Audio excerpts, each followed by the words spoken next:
Olá, meus alunos, tudo bem? Bom, na aula de hoje nós trataremos do assunto divulgação de resultados, que tem como finalidade a produção de um artigo científico, ok? Prestem bastante atenção.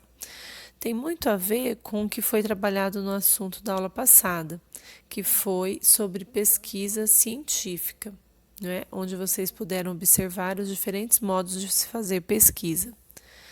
Nessa aula, nós falaremos do gênero textual, artigo científico, e também do pôster.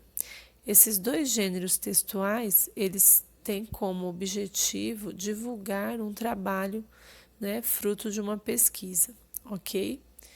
O artigo científico, ele tem por definição discutir e apresentar de maneira bem resumida, né, sucinta, ideias, métodos, processos e resultados de um estudo. Vamos observar isso? Pessoal, então o artigo científico ele vai ter como objetivo, como eu falei para vocês, não é? É discutir, apresentar todo o processo e o resultado de um estudo. Ele vai se caracterizar principalmente, gente, pela linguagem impessoal e objetiva, né? Então, vai priorizar aí o uso da terceira pessoa, empregar termos técnicos, também conhecidos como jargões, de acordo com o tema da pesquisa. Isso é variável, tá? E geralmente ele é publicado em plataformas científicas ou em periódicos, ok? Vamos observar a estrutura dele? Dá uma olhadinha aí, gente. Olha só, nós temos o título, não é? As informações sobre os autores e a instituição, um resuminho, né, do assunto, do estudo, a introdução, os métodos que foram utilizados, o resultado, que pode incluir figuras e ou tabelas, a discussão, a referência bibliográfica e material suplementar, se tiver, não é obrigatório, tá? Vamos falar de cada uma dessas partes, ok? Olha só, pessoal, nós temos aqui nesse quadro a estrutura do artigo científico, dividido em 4 seções, e o conteúdo de cada seção. Então, nós colocamos aí a introdução, e o que você vai colocar na introdução? Você vai apresentar as informações sobre o tema, justificar o porquê dessa investigação, né, científica e o objetivo dela. Quando você for elaborar a introdução, é importante, pessoal, que você faça algumas perguntas do tipo: de que se trata o estudo? Por que eu estou fazendo essa investigação? O que eu sabia sobre esse assunto? Ok? Em relação ao método, você vai colocar então nessa parte do seu trabalho a descrição do tipo de estudo, o cenário de pesquisa, que amostra que você utilizou, quais foram os procedimentos e os aspectos éticos, ok? Então, sucintamente, falar como o estudo foi realizado, tá bom? A parte de resultado, ele vai vir acompanhado da respectiva análise estatística, se for aplicável, né? Se der para aplicar uma estatística. Se não, você deixa apenas a descrição, tá? Então aí você vai falar o que foi encontrado e quais são os fatos revelados pela investigação. O que vocês descobriram com essa investigação, tá?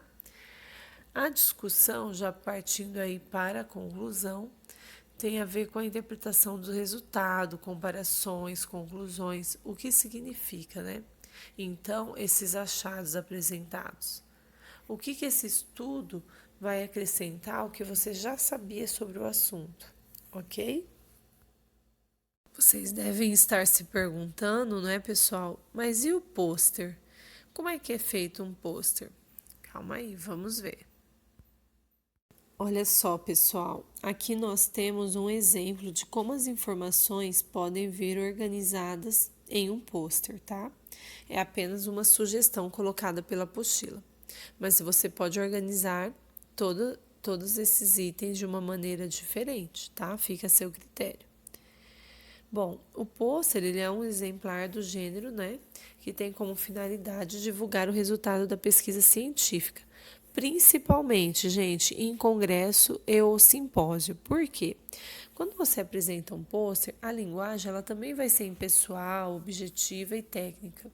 Só que no momento que você está expondo, os autores dos pôsteres, eles costumam se posicionar do lado deles para responder eventuais perguntas dos leitores. Então, por isso que geralmente é o tipo de texto usado em grandes congressos e simpósios, né? Esses pôsteres. Ele constitui basicamente dos mesmos elementos que um artigo, tá? Só que ele é bem mais curto por conta do espaço que vai ser delimitado pelo tamanho. Geralmente ele tem 90 por 120, tá? E ele costuma respeitar esse padrão, ok? Dê uma olhadinha aí no exemplo. Olha, então nós vamos colocar o título do trabalho, o nome dos autores, o local onde o trabalho foi realizado, né? Aí vem a introdução, objetivo, metodologia, tudo que eu estava comentando agora com vocês, tá certo? Olha só, pessoal, nós estudamos sobre tipos de citação lá no grupo 2, lembram? E lá nós aprendemos que temos a citação direta e a indireta. A direta é quando você retira do texto original trechos, né, do texto ou do que a pessoa falou, comentou, né? E coloca no seu texto, mas tem que ser o trecho idêntico, tá, gente? E para isso você vai fazer uso das aspas.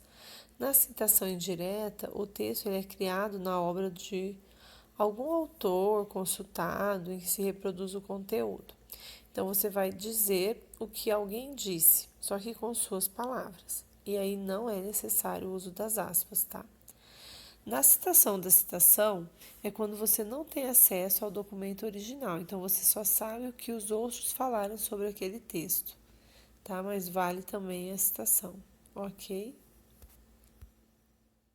Pessoal, então é isso para a aula de hoje, tá? Estudem, façam a tarefa, principalmente os exercícios de aplicação, a fim de memorizar o que foi estudado nessa aula, ok?